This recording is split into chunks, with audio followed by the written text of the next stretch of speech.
नमन, वंदन, प्रणाम। और अब मंगलाचरण प्रस्तुत है। सच्चिदानंद रूपाय विश्वोत्पत्त्यादि हेतवे तापत्रय विनाशाय श्रीकृष्णाय वयं नुमः। ब्रह्मानंदं परम सुखदं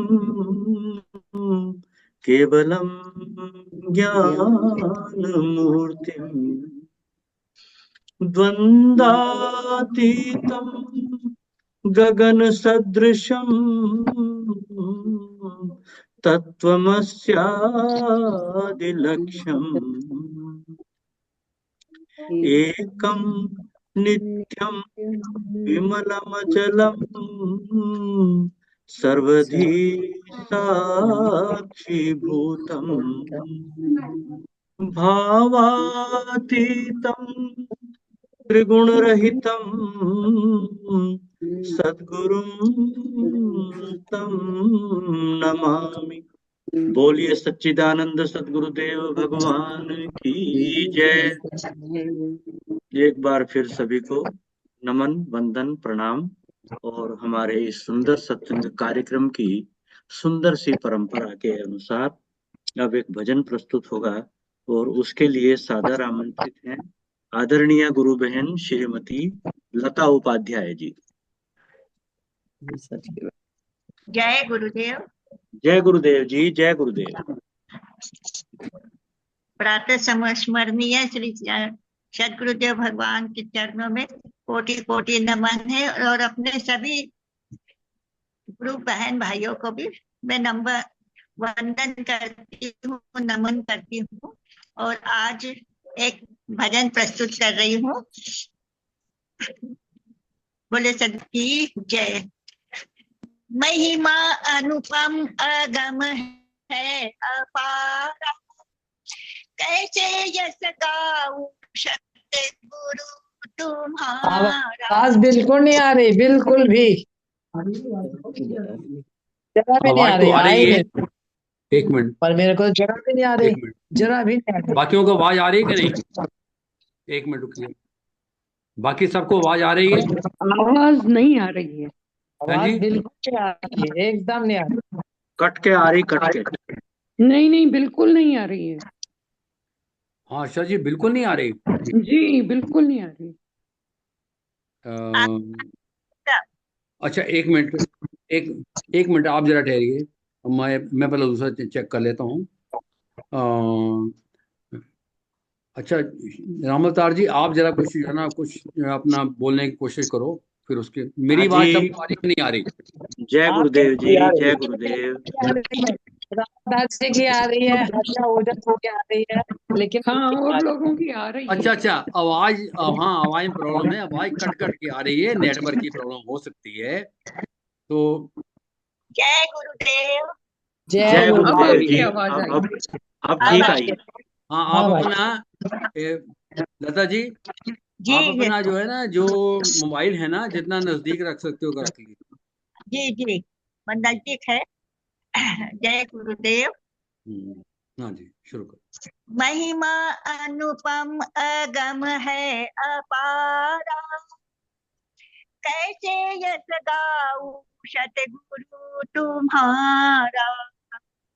महिमा अनुपम अगम है अपारा, कैसे यस गाऊं सतगुरु तुम्हारा। चार वेदों ने यस को है गाया, चार वेदों ने यस को है गाया।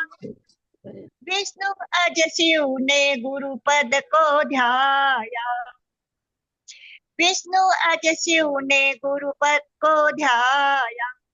एक तुम ही सभी के आधारा, कैसे यस गाऊं सतगुरु तुम्हारा। महिमा अनुपम अगम है अपारा, कैसे यश गाऊं सतगुरु तुम्हारा। सारे जीवन का तुमने लखाया, सारे जीवन का तुमने लखाया, झूठे सपनों से हमको हटाया, झूठे सपनों से हमको हटाया, डूबते के बने तुम सहारा, कैसे यश गाऊं सतगुरु तुम्हारा। महिमा अनुपम अगम है अपारा, हाँ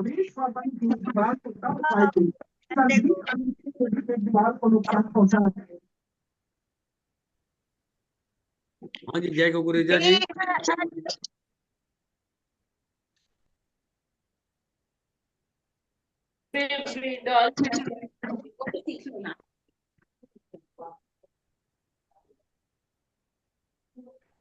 देह अध्यासी तुमने मिटाया, देह अध्यासी तुमने मिटाया, जन्म मरने का भय है हटाया, जन्म मरण का भय हटाया, सारे कष्टों से पाया किनारा, कैसे यश गाऊं सतगुरु तुम्हारा। महिमा अनुपम अगम है अपारा, कैसे यश गाऊं सतगुरु तुम्हारा। जो कि एक रस है सब में समाया, जो कि एक रस है सब में समाया, जिसमें कल्पित है जग जीव माया, जिसमें कल्पित है जग जीव माया, रूप विज्ञान ऐसा निहारा, कैसे यश गाऊं सतगुरु तुम्हारा। महिमा अनुपम अगम है अपारा, कैसे यश गाऊं सतगुरु तुम्हारा, कैसे यश गाऊं सतगुरु तुम्हारा, कैसे यश गाऊं सतगुरु तुम्हारा। बोलिए सद्गुरुदेव भगवान की जय। जय गुरुदेव जी, जय गुरुदेव। बहुत जय सुंदर भाव थे भजन के। महिमा अनुपम अगम है अपारा, कैसे यश गाऊं सतगुरु तुम्हारा। सतगुरु के यश का कोई वर्णन नहीं कर सकता। वो स्तर अलग है, बहुत ऊंचा है, हमारी सोच से बहुत आगे है। हम सांसारिक दृष्टि से देखते हैं, उसी दृष्टि से आकलन करते हैं, लेकिन उनका स्तर बहुत ऊंचा है। 4 वेदों ने यश को है गाया, विष्णु ब्रह्मा ने गुरुपद को ध्याया, एक ही तुम ही सबके आधारा। आप ही सबके आधार हैं। क्यों? क्योंकि वो परम ब्रह्म है, पर ब्रह्म है।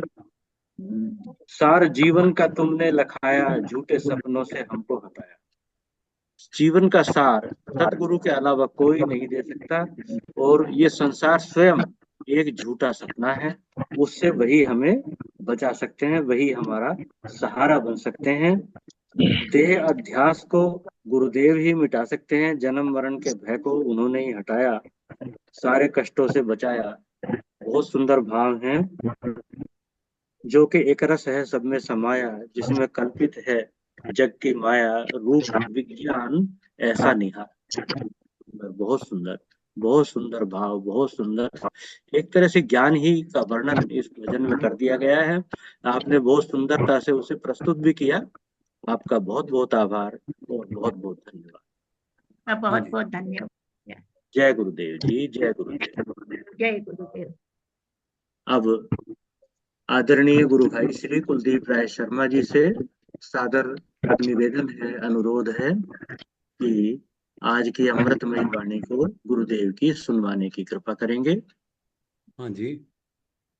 आज हम सदगुरु भगवान की अमृतमयी वाणी में श्रवण करने जा रहे हैं सिंगस कुंभ प्रवचन 18 भाग 2। वो चेतन कह रहे हो और इसी तरह से अन्य इंद्रियों के कारण चेतनता अपने इंद्रियों को बेच दी है। पर यदि आप सुनना छोड़ दो या सुनने की जरूरत ना हो, देखना छोड़ दो देखने की जरूरत ना हो, तो क्या बिना देखे तुम चेतन नहीं हो? कैसे समझाऊं कि आंख ना हो और कुछ ना देखो, देखने की इच्छा भी न करो तो चेतन हो? सुनो नहीं, कान नहीं हो तो चेतन हो, और कुछ नहीं जानो तो तुम चेतन हो। मेरे गुरुदेव कहते थे, ये सूत्र था, और पूज्य ब्रह्मलीन स्वामी अखंडानंद जी वृंदावन वाले और ब्रह्मलीन हमारे गुरुदेव। एक बार स्वामी अखंडानंद जी वृंदावन वालों ने पूछा कि हम अल्पज्ञ हैं, अज्ञानी हैं, ऐसे आजमाने के लिए। तो गुरु महाराज कहते हैं, अज्ञान को किसने जाना? तो तुम अज्ञानी हो ही नहीं सकते। दूसरा, मेरे गुरुदेव से हरिगिरि जी महाराज हिमाचल बकलो, वो एक बार कानपुर आए। गुरु महाराज का नाम सब लोग सुनते ही थे। गुरु जी को सम्मान से सभी मंडल के लोग देखते थे, आयु से भी, तप से भी, त्याग से भी, और चेलों की संख्या से भी। हर तरह से गुरु प्रसिद्ध थे। तो गुरु जी को मिलने गए कानपुर आश्रम में। उन्होंने पूछा, ज्ञानी को संदेह होता है कि नहीं? तो गुरुदेव ने पूछा कि व्यवहारिक रूप में कि पारमार्थिक? यदि तुम व्यवहारिक कहते हो तो संदेह होता है। हम ट्रेन पकड़ने जाते हैं, कभी कभी लेट होते हैं तो शंका होती है गाड़ी मिलेगी कि नहीं मिलेगी। बात समझ में? संदेह होता है, टाइम पे पहुंचेंगे कि लेट हो जाएंगे। संदेह होता है, पर हमको अपने स्वरूप के विषय में संदेह नहीं है। हमें अपने आप के विषय में शंका नहीं है, इसलिए संशय विपर्य रहित है। व्यवहार में संशय होता। आप भी भंडारा बनाते हैं, कम न पड़ जाए। कभी कभी ज्यादा बनाते हैं, बहुत बच जाता है। खैर, ज्यादा बच जाता है तो उसमें तो हमारी इज्जत बढ़ती है, गुरु महाराज को सिद्धि प्राप्त है, ठीक है। हाँ, गड़बड़ तो घटने में है कि गुरु जी की सिद्धि ही चली जाएगी। लोगों का यही है समझना कि सब पता है।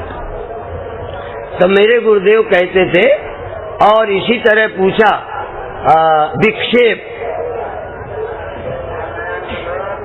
व्यवहारिक रूप में कभी कभी किसी की गड़बड़ी से विक्षेप, बुराई, यहाँ किसी की चोरी हो जाए तो हमें अच्छा लगेगा ना? बोलो, तो बुरा तो नहीं लगना चाहिए संत। फिर खुशी मनाओगे क्या? तो देखो, गुरुजी बहुत व्यवहारिक थे। समाज के बिगड़ने की पीड़ा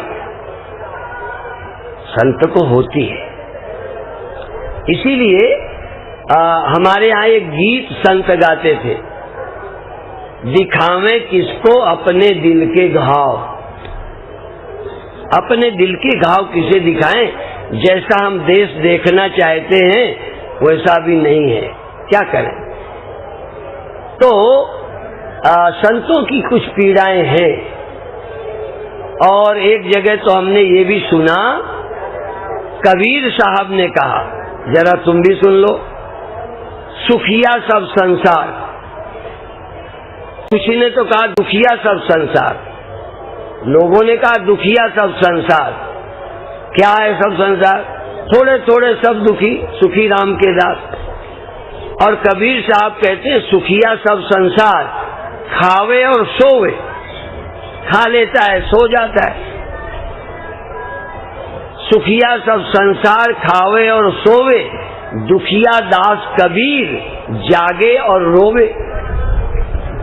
जितना जानकार होता है उतना ज्यादा पीड़ित है। क्यों? ये ऐसा होना चाहिए, ऐसा होना चाहिए। बुद्धू हो कुछ नहीं। इसलिए यश्च मूढ़तमो लोके यश्च बुद्धे परम गता तावु बहु सुखौ वेदेते कृष्यत्यंतरितो जना।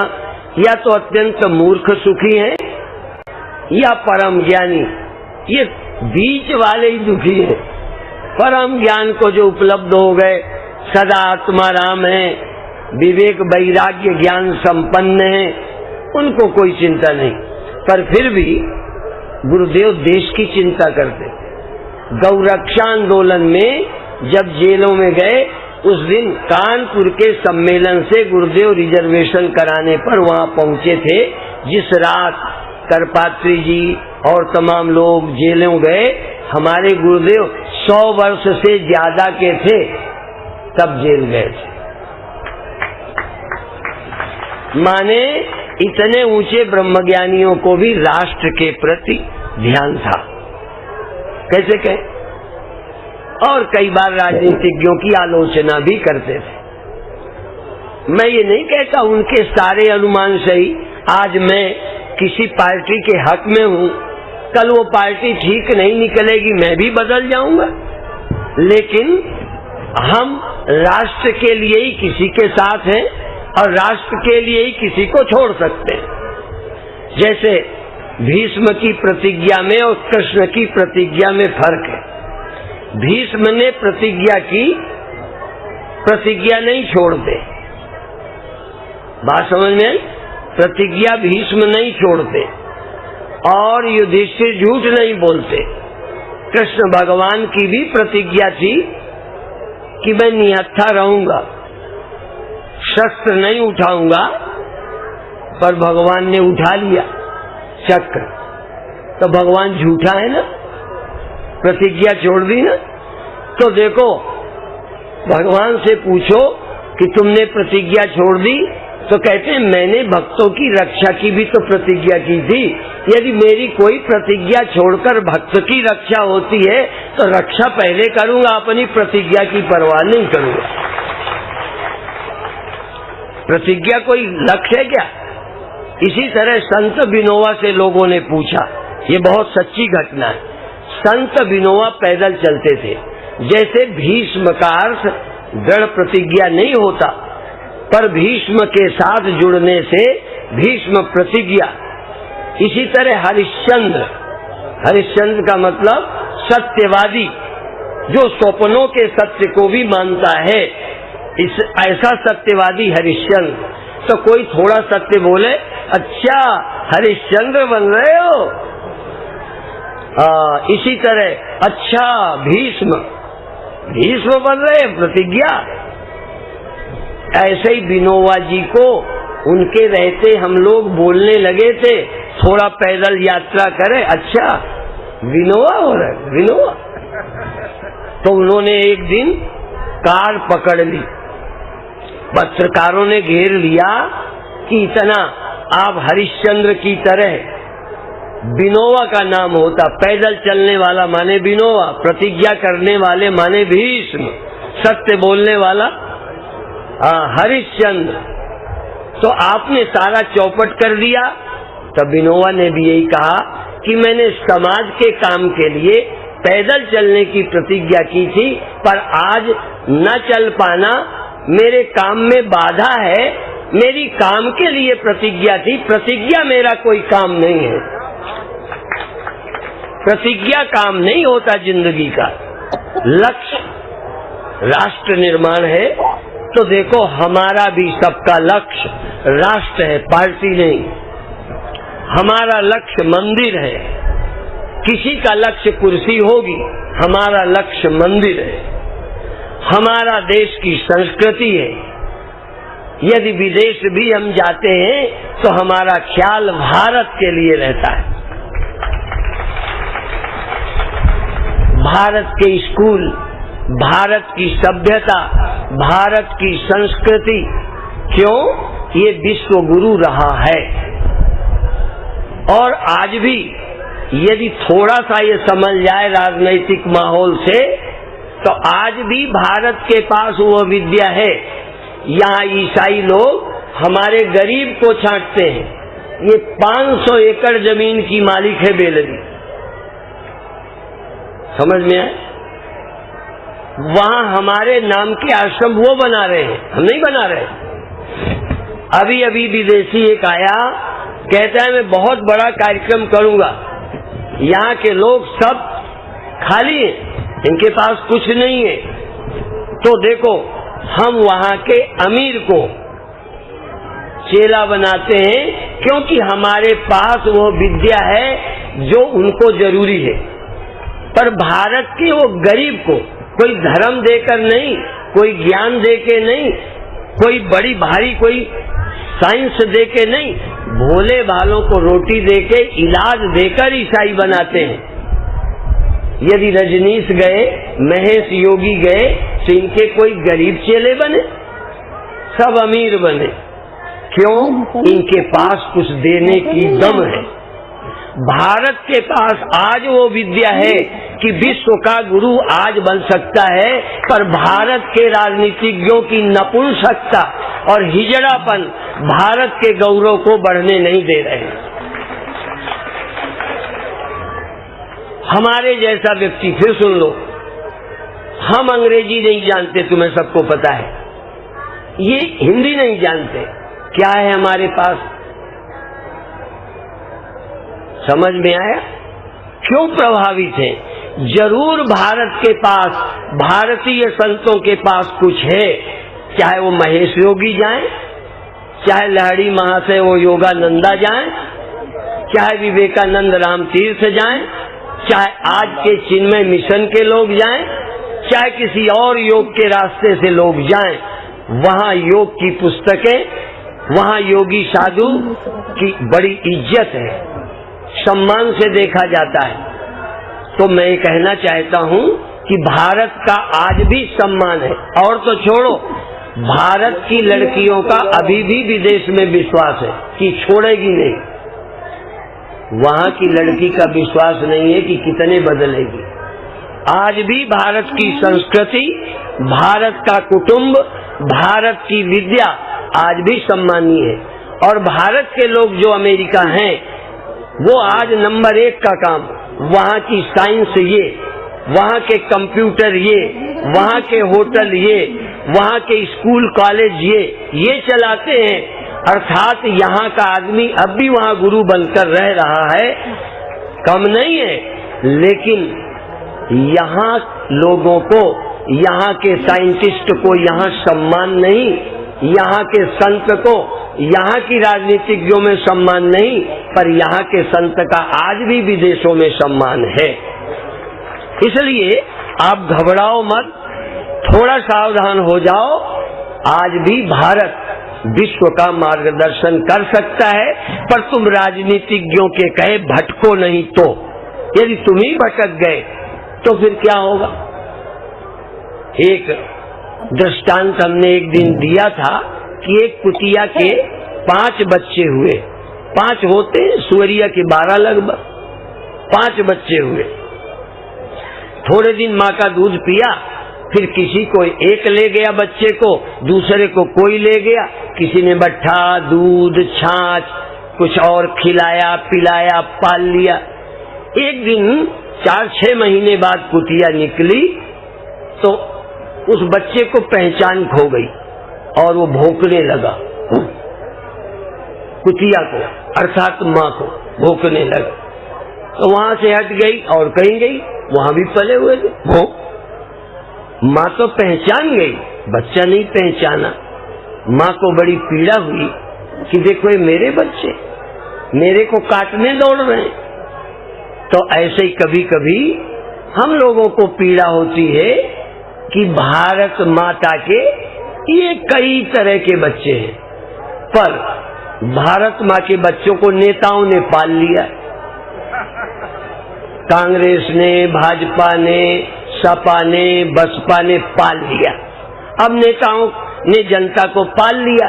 अब जिसने दूध पिलाया, खिलाया, नौकरी दे दी अपने समय पर, पुलिस में पोस्टिंग कर दी, वो उसका हो गया। नहीं समझे? वो पुलिस वाला उसका हो गया, ये पुलिस वाला कांग्रेस का है, ये पुलिस वाला सपा का है, ये बसपा का है, ये भाजपा का है। इसी तरह मास्टर भी, इसी तरह नागरिक भी किसी पार्टी के हो गए। अब भारत माँ के टुकड़े हो, निंदा हो, गाली हो, भारत माँ को तो पीड़ा है, पर ये पालतू कुत्ते देश की चिंता भूल गए हैं भारत माँ की। तो ये पट्टा बांध लेने के कारण हमको सब भूल गया। हम चाहते हैं पट्टा तोड़ो किसी पार्टी का। हाँ, ये पट्टा गले में न रखो, गुलामी मत करो। हम नेताओं के गुलाम नहीं, हम भारत माँ के गुलाम हैं। हम भारत के लिए मरेंगे, भारत के लिए जिएंगे, हम किसी पार्टी के नहीं हैं। इसलिए इस देश की संस्कृति, सभ्यता, अध्यात्म का गौरव और दुनिया में और कई अच्छाइयां अन्य मुल्क में भी हैं, मैं झूठ नहीं बोलता, लेकिन इस देश का आध्यात्मिक चिंतन जितना ऋषियों ने किया है, विश्व में किसी ने नहीं किया। और लोग समझेंगे मर जाने के बाद ले जाते हैं, स्वर्ग जाते हैं, नरक जाते हैं, और भारत में भी कहा। लेकिन कोई ये देखो, जीते जी तुम ब्रह्म को पा जाओगे, जीते, ये ब्रह्म विद्या, तुम अमर हो, अमर हो जाएंगे, अमृत पिएंगे, अमर हो जाएंगे, वहां जाके भगवान को मिलेंगे। स्वामी राम क्या कहते हैं? ओ अब न कर पर्दा की वो पर्दा नशी देख लिया, हमने दर पर्दा तुझे माहे जबी देख लिया, तेरे दीदार की थी दिल में तमन्ना, सो तुझे लोग देखेंगे वहां मर के जब जाएंगे। हमने यहीं देख लिया, हमने उस परमात्मा को यहीं पा लिया। हम नजरबाजों से तो तू छुप न सका, जाने जहां तू, जहां जिस रूप में तू जहां जाके छुपा, हमने वहीं देख लिया। यदि मिट्टी घड़े की शकल बना ले तो मिट्टी जानने वाला पहचानेगा नहीं। यदि गहने की शकल आ जाए तो सोना छिप जाता है। तो ये नाम रूपों में, नाम रूप के पर्दे में सच्चिदानंद ब्रह्म ही छिपा हुआ है। नाम रूप सपंचकम नाम आद्यम तयम अस्ति भांति प्रिय ब्रह्म है। नाम रूप आधार के, नाम रूप इनका आधार सच्चिदानंद है, सच्चिदानंद। तो फिर क्या है? तो आद्यम तयम ब्रह्म रूपम नाम रूपम ततो द्वयम। ये नाम रूप ही तो जगत है, बाकी तो ब्रह्म ही ब्रह्म है। अच्छा, गहना किसे बोलते हैं? एक बनावट को और एक नाम, बाकी क्या है वो? घड़ा क्या है? घड़ा नाम, घड़ा रूप, बाकी क्या है वो? नाम रूप हटाओ क्या है? तो ये नाम रूप का पर्दा हटा कर देखो तो स्वामी राम तो कहते हैं पर्दा भी मत हटाओ, पर्दा। अब वो शकल मिटाएं तब सोना होगा। अज्ञानी को तो शकल मिटाने पर सोना लगता है, अज्ञानी को घड़ा तोड़ने पर मिट्टी लगता है, पर जो पहचानता है कहते तोड़ने की भी क्या जरूरत, मिट्टी तो वो है ही। तो नाम रूप क्या मिटाएं? ज्ञानी के लिए नाम रूप में सिया राम मैं करो प्रणाम जोरी जुग पानी। इसलिए स्वामी राम ने ये कहा, और स्वामी राम ने तो और गजब की बातें कही। वो कहते हैं, वो अपने आप को कहते हैं मैं न बंदा था न खुदा था, क्योंकि अविद्या के कारण बंदा है, दयाभिमान के कारण बंदा है, और माया के कारण खुदा है। वो क्या कहते? माया कार्य रूप जीव है, कारणोपाधि ईश्वर। कार्य कारण की उपाधि छोड़ो ब्रह्म। तो कहते हैं, अब स्वामी राम कहते हैं मैं न बंदा था, पहले मानता था पर निकला खोजा, मैं न बंदा था न खुदा। कई लोग खुदा कहने में बड़ी रुचि लेते हैं, मैं ईश्वर हूँ। स्वामी राम ने बहुत जगह खंडन किया है कि ये उपाधि के बल से जब तुम ईश्वर कहोगे तो उपाधि की सामर्थ्य कम ज्यादा होगी, वो टिकेगी नहीं। इसलिए ईश्वर है मत कहो, मैं न बंदा था न खुदा था, मुझे मालूम न था, दोनों इल्लत से जुदा था, मुझे मालूम न था। वजह मालूम हुई तुमसे न मिलने की सनम। क्या वजह थी भाई, क्यों नहीं मिल पाए? वजह मालूम हुई तुझसे न मिलने की सनम, मैं ही पर्दा बना था, मुझे मालूम न था। मैं ही पर्दा था परमात्मा में। और इसीलिए और भी कहते हैं, अरे भाई खुद ही पर्दा है, निर्मल बंदा वो खुदा में, और खुद ही न जाए तो बंदा खुदा नहीं होता। और हमारे गुरु भाई बोलते थे, सफा को मिला जब, सफा को मिला जब, सफा हो गया मैं, खुद ही मिट गई खुद, खुदा हो गया मैं, खुद ही आप ही मिट गई। जब मैं खुदा को पाया खुद ही मिट गई। जब घड़े ने मिट्टी को पाया, घड़े की कल्पना आप ही खो गई। ये जो मैं व्यक्ति बन के बैठा हूँ, ये नर बने थे नारायण होने के लिए, पर नर होना ही नारायण होने में बाधा बन गए। इसलिए समझ का काम है, ध्यान दोगे तो अपना जीवन धन्य होगा। अपरोक्षानुभव, फिर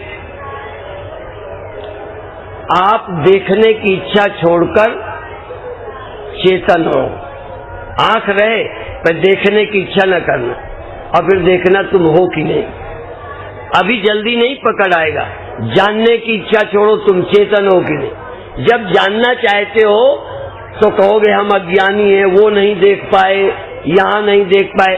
अच्छा मान लो मेरे कान ना हो, आंख है तो देखता हूं पर सुनता नहीं, तो जहाँ कान है वहाँ चेतन नहीं है।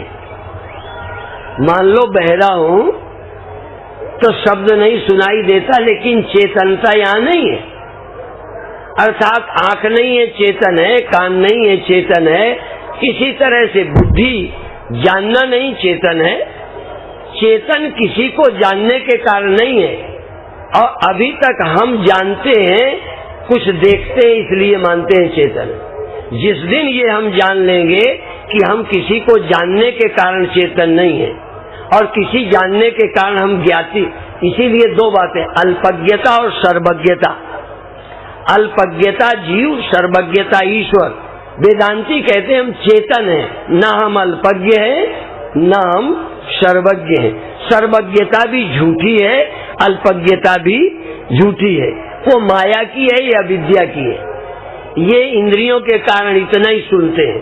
कई लोग ज्यादा सुनते हैं, कई दूर तक सूंघ लेते हैं।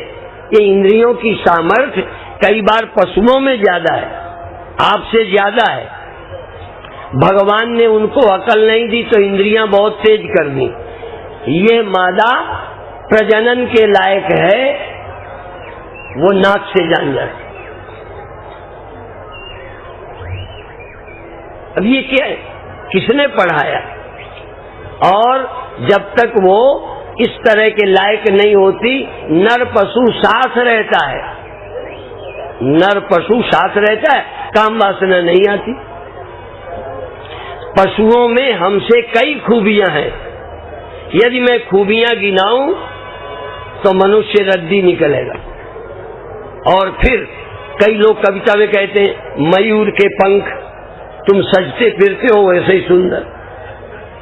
हिरणों की आंख, तुम्हारी तुलना उनसे की। सिंह की कमर, गजगामिनी, माने तुम सब जानवरों से मिलाए जा रहे हो। जानवरों की बहुत कुछ चीजें अच्छी हैं, तुम्हारी क्या अच्छी है? चमड़ी, जूता बनेंगे। मनुष्य की चमड़ी के जूते भी नहीं बने, माने मनुष्य बिल्कुल बेकार। पर एक इसमें खूबी है कि ये सारे सृष्टि के रहस्य को जान सकता है और कोई नहीं जानता। जानवर सृष्टि के रचयिता मालिक को नहीं जानता, उसकी महिमा को नहीं समझता किसने बनाया। बनी बनाई घास खाता है, बना बनाया पानी पीता है, बनी बनाई माँ का दूध पीता है, पर ये सब कहाँ से आया? कहते जानने की क्या जरूरत?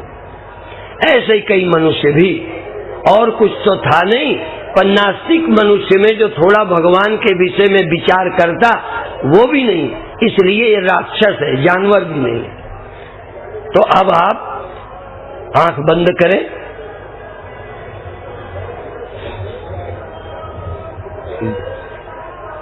ध्यान करें थोड़ी देर। आप कुंभक करें, श्वास भर के रोकें और सारा ध्यान आंख पर ले जाएं। श्वास लंबी थोड़ी देर रोके, जितनी देर आराम से रुके। हार्ट के पेशेंट ना रोके या बहुत थोड़ी देर रोके, बाकी खूब लीजिए, रोकिए, बेचैनी नहीं करिए, लीजिए आनंद से। कुछ देर तक जरूर रोकिए और शरीर पर क्या प्रभाव पड़ता है श्वास का अनुभव करिए। शरीर रूपे गुब्बारे में हवा भर दी, शरीर तन गया, हम अनुभव कर रहे हैं, और फिर छोड़ दिया, शरीर रिलैक्स हो गया। श्वास छोड़ी, शरीर ढीला हो गया, श्वास भरी, शरीर तन गया। आप क्या कर रहे हैं? जान रहे हैं। जो जानने में आए जान रहे हैं, नहीं आए तब भी हम जानने वाले हैं। जरूरी नहीं कि आंखों के बिना दिखे, नहीं दिखता तो क्या हम चेतन नहीं है? यदि दूर का नहीं सुनाई देता तो क्या हम चेतन नहीं है? हम सजग हैं, चेतन हैं। आप सारे शरीर के दृष्टा हो, श्वास भरो, शरीर के दृष्टा बन जाओ। नक्शिक शरीर को जानो, नक्शिक पैर से सिर तक शरीर को जानो, शरीर की एक एक नस नाड़ी को जानो। श्वास भरो तब जानते रहो, श्वास निकालो तब जानते रहो। रिलैक्स कर दो, श्वास निकालो तब शरीर बिल्कुल ढीला थैला गुब्बारा, हवा भरा गुब्बारा, हवा निकल जाने पर गुब्बारा। ट्यूब में हवा भर दी, अब हवा निकाल दी, हवा भर दी, हवा निकाल दी। इस ट्यूब का ख्याल करो, रबड़ का ट्यूब, चमड़ी का ट्यूब, और सब भूल जाओ। शरीर के अलावा सब भूल जाओ। शरीर है, श्वास भर दी, एक गुब्बारा, इसमें हवा भरी, थोड़ी देर रोकी और निकाल दी। शरीर कैसे फैला? जब श्वास रोकी शरीर में क्या होता रहा? शरीर में श्वास रुकी है, क्या हो रहा है चमड़ी में, क्या हो रहा है इस गुब्बारे में, जानते रहो। फिर श्वास छोड़ो, गुब्बारा रिलैक्स हो गया, शिथिल हो गया। तुम जानो, तुम जानो, तुम जानो। बहुत अच्छे, तुम जानते रहो। और अब कुछ भी न जानो तब भी तुम जानने वाले हो, बस इतना। सब कुछ जानने में आए कोई हर्ज नहीं, वो तो जान लो। कुछ दिखाई दे, कुछ सुनाई दे, कुछ पता चले, बहुत अच्छा। पर यदि कुछ ना पता चले तब भी तुम जानने वाले हो, कुछ जानो या न जानो। चेतन मैं हूं, शून्य है तो, शरीर है तो, हलचल है तो, क्रिया है तो, निष्क्रियता है तो, कुछ भी है तुम जानने वाले हो। चेतन चेतन चेतन। और ये चेतन अलग अलग जो लगता है, ये मन और बुद्धि के सीमितता के कारण है।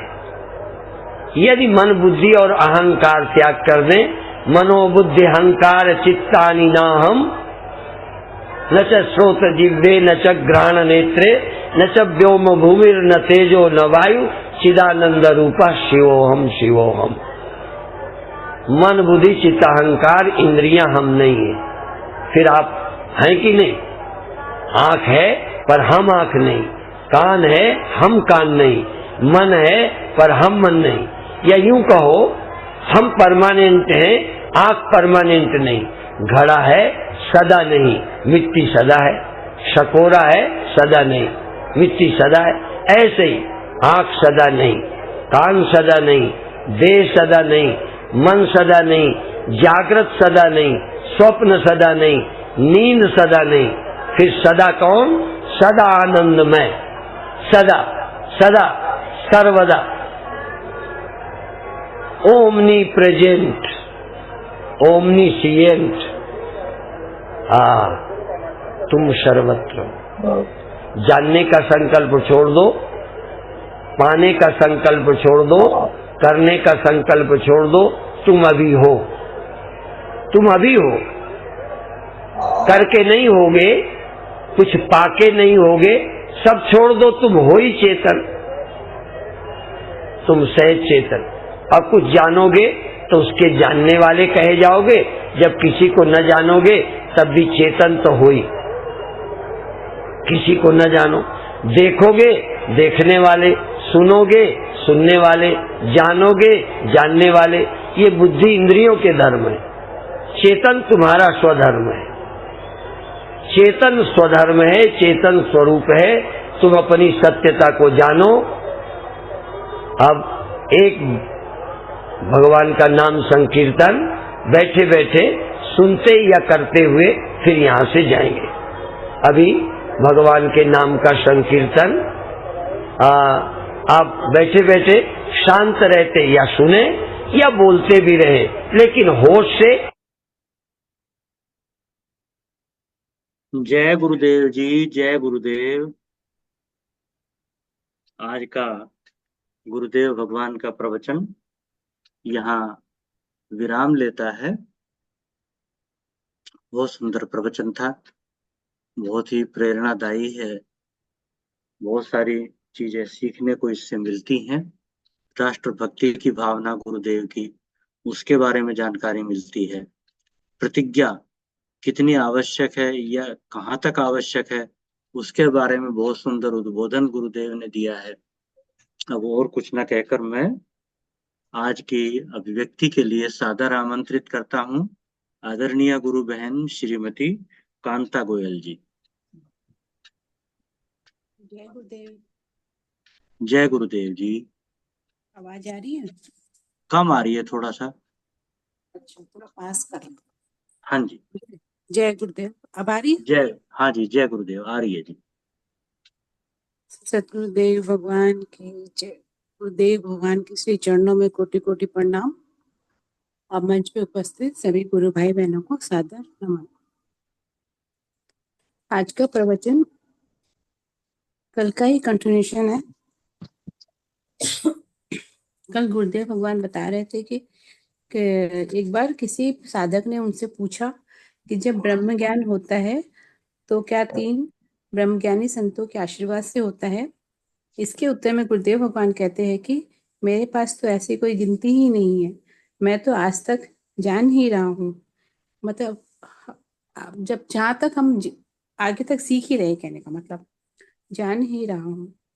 एक बार को यदि लगे कि हमें ब्रह्म ज्ञान उपलब्ध हो गया है, तो भी वह अवस्था हर पल तो एक सी रहती नहीं।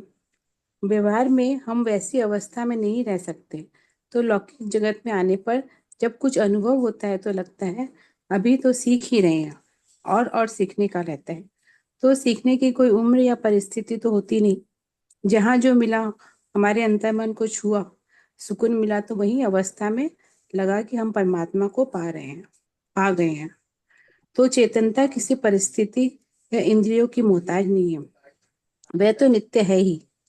कोई इंद्रिय यदि ठीक से काम न भी करे तो भी चेतन तो है ही। इसी संदर्भ में गुरुदेव स्वामी अखंडानंद वृंदावन वाले क्या एक किस्सा सुनाते हैं कि वे दादा गुरुजी से बोलते थे कि मैं तो अल्पज्ञ हूँ, कुछ जानता नहीं। तो दादा गुरुदेव कहते हैं कि अज्ञान को जानने वाला अज्ञान कैसे हो सकता है?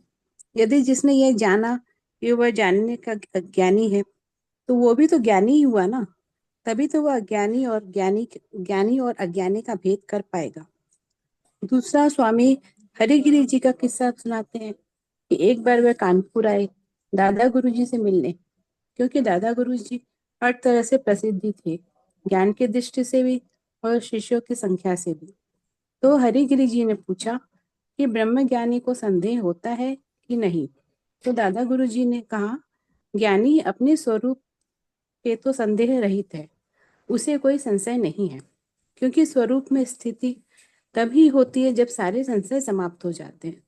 वहां व्यवहार काल की परिस्थिति होती है तो व्यवहार काल की परिस्थिति होती है तो ज्ञानी उसको जानने वाला होता है, वह उससे विचलित नहीं होता, किंतु व्यवहार में उन्हें भी संदेह होता है कि चिंता होती है कि समय पर सब व्यवस्था सुचारू रूप से हुई कि नहीं हुई, किसी को कोई परेशानी नहीं हो।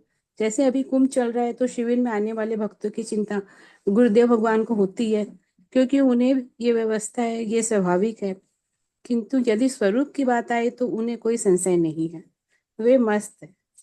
वहां तो वे अपने शरीर की अवस्था की परवाह भी नहीं करते। तो दादा गुरुजी ने हरिगिरि जी को बताया कि व्यवहार में तो उन्हें भी संशय होता है, किंतु अपने स्वरूप में उन्हें निश्चिंतता है, इसमें शंका रहित है, संशय विपर्य रहित है। फिर विक्षेप के लिए पूछा तो कहते हैं, व्यवहार में समाज के बिगड़ने की पीड़ा तो संतों को होती ही है, मन में विक्षेप भी होता है। संतों की कुछ पीड़ाएं होती है, वे समाज में शांति और सुकून चाहते हैं, पर ऐसा नहीं होता। सब एक दूसरे से द्वेष का, बैर भाव का माहौल रखते हैं। एक ही देश में कोई विरोधी पार्टियां हैं जो परस्पर लड़ती ही रहती है। ऐसा देखकर संतों का मन उदास रहता है, क्योंकि उनकी दृष्टि में सर्वे भवन्तु सुखिनः, सर्वे सन्तु निरामया वाला भाव रहता है। और यहाँ तो एक भाई दूसरे भाई से लड़ रहा है, एक पार्टी दूसरी पार्टी की टांग खींचने में लगी पड़ी है। विक्षेप तो होता है, परंतु इसमें भी जो ब्रह्मज्ञानी संत हैं उनको अपने स्वरूप में तनिक भी गिरने का संदेह नहीं है। विक्षेप स्वभाव है, होता है, क्योंकि एक बार जिसने रास्ता प्रशस्त कर लिया और घर आना आ गया, वह भटकेगा थोड़ी, वह तो स्थिर है। तभी तो कबीर दास का उदाहरण देते हैं कि गुरुदेव की कबीर दास कहते हैं, सुखिया सब संसार दुखिया राम के दास। सुखिया सब संसार यानी वे खाने पीने सोने रहने इस संसार में इतने रच पच गए कि वे अपने को संसार में सबसे सुखी समझने लगे, उन्हें इसके आगे की कोई सोच ही नहीं है। और दुखिया राम के दास यानी जो भगवान का नाम संकीर्तन करता है, अपने स्वरूप में स्थित होकर संसार की हालत देखता है कि जीवन सने सने बीता जा रहा, जैसे संत वगैरह जीवन सने सने बीता जा रहा है और नास्तिक लोग यूं ही अपना जीवन बर्बाद कर रहे हैं।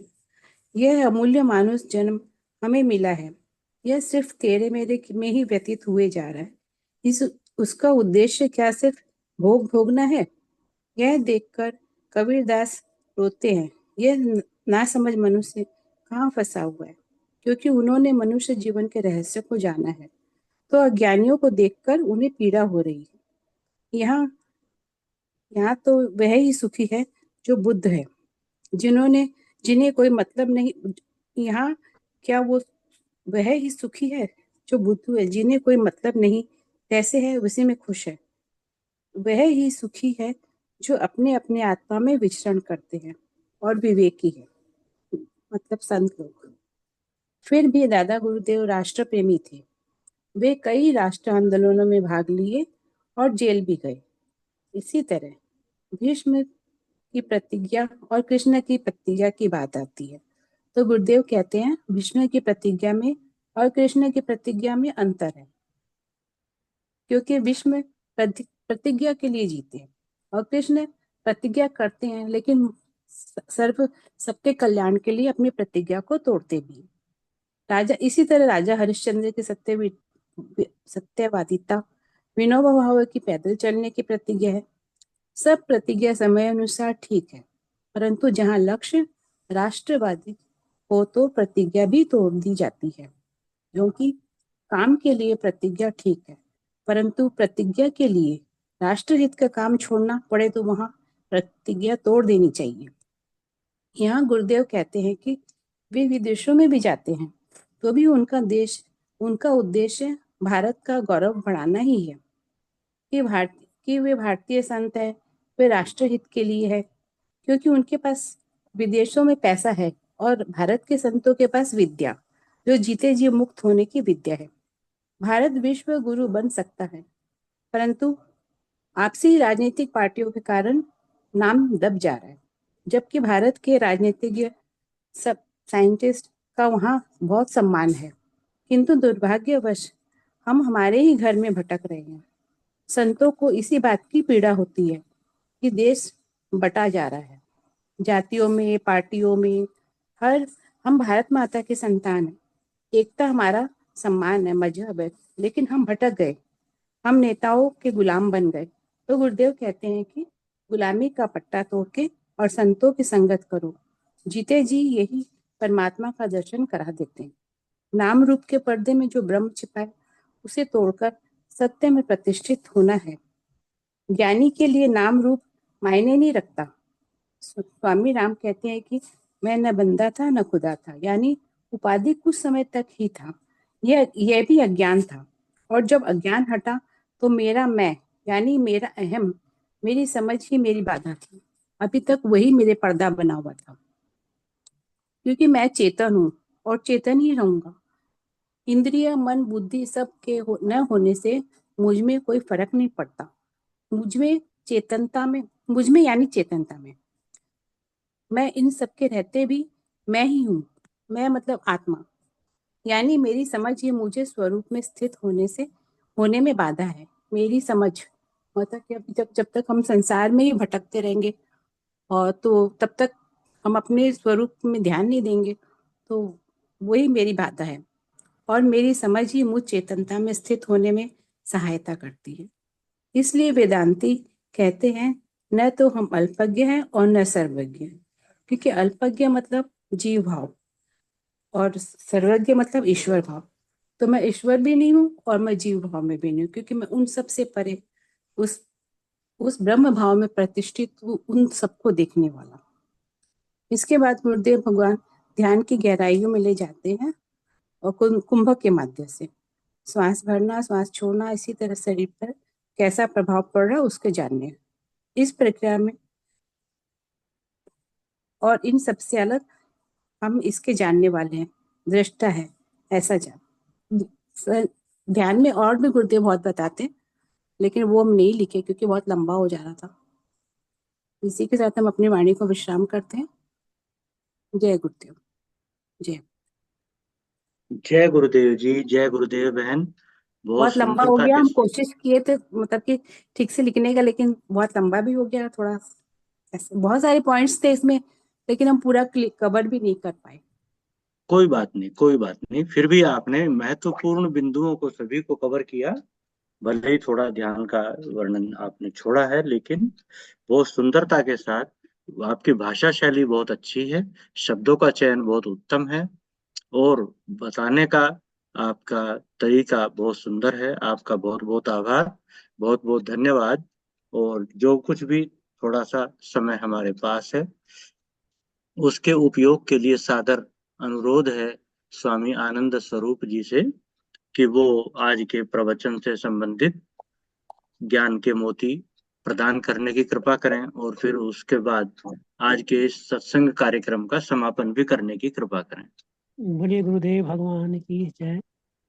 इस सत्संग में उपस्थित सभी मेरे गुरु बहन भाइयों को मैं हृदय से नमन, वंदन, अभिनंदन करता हूँ। और आज के जो प्रवचन की एक मुख्य बात जो मुझे बहुत अच्छी लगी और मैं उसे मेरी समझ में आई और मैं उसको ही प्रकट करके समझाना चाहता हूँ। गुरुदेव भगवान ने जो कहा, सुखिया सब संसार, दुखी राम के दास। ये कैसे, ये क्या, ये शब्द सुने और लगा कि दुखिया कैसे हो सकते हैं। तो फिर धीरे धीरे जब सोचना शुरू किया तो समझ में आया कि वो अपने दुख से नहीं दुखी होते, वो राम के दास जो हैं, बाकी तो दुख दूसरे के दुख में सुखी होते हैं, लेकिन जो राम के दास हैं वो दूसरों के दुख से दुखी होते हैं, अपने दुख से दुखी नहीं होते। जैसे कहते हैं ना, संत हृदय नवनीत समाना। वो ऐसे पिघल जाता है कि जिस तरह थोड़ी सी भी जो सेक लगता है तो पिघल जाता है, पर वो नवनीत तो पर बाहर से जब होती है तब। लेकिन जो संत है वो दूसरों की पीड़ा देखकर, दूसरों की पीड़ा देखकर जो है अपने आप में जो है वो पीड़ित हो जाते हैं। ये उनकी जो विशेषता है, उसको इस कबीर साहब ने जो इस तरह से लिखा तो बहुत समझ कर जो है बड़ा अच्छा लगा कि देखो ये दुखिया सचमुच वो अपने दुखी से दुखी नहीं होता। राम का दास अपने दुख से दुखी नहीं होता, वो दूसरों के दुख से दुखी होना तो स्वाभाविक ही है। फिर अगर कोई दूसरों के दुख से दुखी नहीं होता तो वो राम का दास है ही नहीं, वो तो संसार का दास है। तो संसार के दास को तो वो सुखिया सब संसार, क्योंकि खाता पीता और भोगता है और अपने आप में सोता, उसे कोई कुछ दूसरों से लेना देना नहीं। पर इन संत तो है वो पर की पीड़ा को देखते हैं। और बाकी जो बहन कांता ने बहुत सुंदर तरीके से जो विश्लेषण किया है, उस विश्लेषण में तो बहुत ही सुंदर बातें जो गुरुदेव ने बताई कि शंका, ज्ञानी को शंका होती है, विक्षेप भी होता है, पर शंका भी होती है तो केवल और केवल जो है व्यवहारिक दृष्टि से होती है। अपने अपने निश्चय में, अपनी निष्ठा में कभी कोई शंका नहीं होती। जो उनका निश्चय है, निष्ठा है, उसमें कभी शंका नहीं होती। और व्यवहार काल में शंका ना होना ये ठीक नहीं है। शंका की संभावना हमेशा बनी रहती है। तो निश्चित रूप से है कि हम थोड़ा रास्ते में ट्रैफिक आ गया, हम जा रहे थे, ट्रैफिक आ गया तो लेट हो गए, लेट होते ट्रेन निकल गई। तो इस तरह से जो शंका, पहुंचेंगे नहीं पहुंचेंगे, इस समय से पहुंचेंगे नहीं पहुंचेंगे, ये काम पूरा इस समय पर होगा कि नहीं होगा, तो ऐसी शंका तो होती है। तो ऐसी शंका होना स्वाभाविक है, इसको जो है शंका नहीं कहते, तो स्वाभाविक ही होती है। और ज्ञानी जो होता है, विक्षेप विक्षेप भी जो है ज्ञानी को, विक्षेप अपने लिए कभी विक्षेप नहीं होता। वही बात फिर यहाँ भी गुरुदेव समझाते हैं कि विक्षेप जो है वो दूसरों के कारण हो सकता है, अपने में विक्षेप की कोई संभावना ही नहीं है। ज्ञानी में विक्षेप की कोई संभावना नहीं। विक्षेप तो केवल दूसरों के व्यवहार से सामायिक होता है, और सामायिक होते हुए अपने समय से अपने आप ही नष्ट हो जाता है। कोई टिकने वाला विक्षेप नहीं होता, क्योंकि किसी संत, कोई भी संत जो है विक्षेप में नहीं रहता।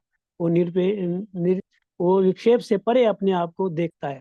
थोड़ी देर के लिए जो घटना घटती है तो निश्चित रूप से वो अच्छा बुरा लगता है, तो विक्षेप भी होता है। कोई किसी की चीज खो जाए, कोई चीज जो दुर्घटना हो जाए, तो थोड़ी देर के लिए विक्षेप होता है, होना भी चाहिए। तो ये व्यवहारिक दृष्टि से ऐसा होना स्वाभाविक है। तो इस तरह से गुरुदेव भगवान की वाणी जो है हमें व्यवहारिक भी बनाती है, और व्यवहार से उठाकर उस अध्यात्म की शिखा पर भी ले जाती है, जहाँ ये सब शंकाएं, विषय, विक्षेप और लौकिक जगत के जितने आकर्षण हैं उनसे अपने आप को हटाकर अपनी मस्ती में, आनंद में ले जाने की जो प्रक्रिया गुरुदेव हमें बताते हैं, वो वेदांत के माध्यम से, ध्यान के माध्यम से, जो बहुत सुंदर तरीके के ध्यान के माध्यम से हमें समझाते हैं। निश्चित रूप से हमें थियोरिटिकल और प्रैक्टिकल दोनों को सम्मिलित करके जो है कलात्मक जीवन जीने की जो है निष्ठा में रखनी चाहिए, और ऐसी सोच बननी चाहिए कि हम जो है व्यवहारिक दृष्टि से भी संपन्न हो और आध्यात्मिक दृष्टि से भी संपन्न हो, और समझे इनमें भेद। व्यवहारिक दृष्टि से भी भेद है, भेद होना स्वाभाविक है, और आध्यात्मिक दृष्टि से कोई भेद नहीं होता। ये भी हमें अपने आप में समझना है, और उसी तरह से व्यवहार भी उसी तरह से करना है, जो व्यवहार जहाँ जिससे करना है, और आध्यात्मिक दृष्टि से किसी से राग द्वेष से परे अपने आप को समता में स्थित करके अनुभव करना। तो इसी के साथ मैं अपनी वाणी को यहाँ विराम देते हुए, जैसा कि आदेश हुआ है, मैं आज के कार्यक्रम को संपन्न करने की ओर बढ़ता हूँ। ओम गुरुर्ब्रह्मा गुरुर्विष्णु गुरुर्देवो महेश्वरा, गुरुर साक्षात् परब्रह्म तस्मै श्री गुरुवे नमः। ध्यानमूलं गुरुर्मूर्ति, पूजामूलं गुरुपदं, मंत्रमूलं गुरुर्वाक्यं, मोक्षमूलं गुरुकृपा। बोलिए गुरुदेव भगवान की जय। सर्वे भवन्तु सुखिनः, सर्वे सन्तु निरामया, सर्वे भद्राणि पश्यन्तु, मा कश्चित् दुःखभाग् भवेत्। आज के आनंद की जय, आनंद की जय। की जय। नमो नारायण नमो नमो नारायण नारायण नमो नमो नारायण नारायण नमो नारायण नमो नारायण। सबको प्रणाम। सबको प्रणाम। नाम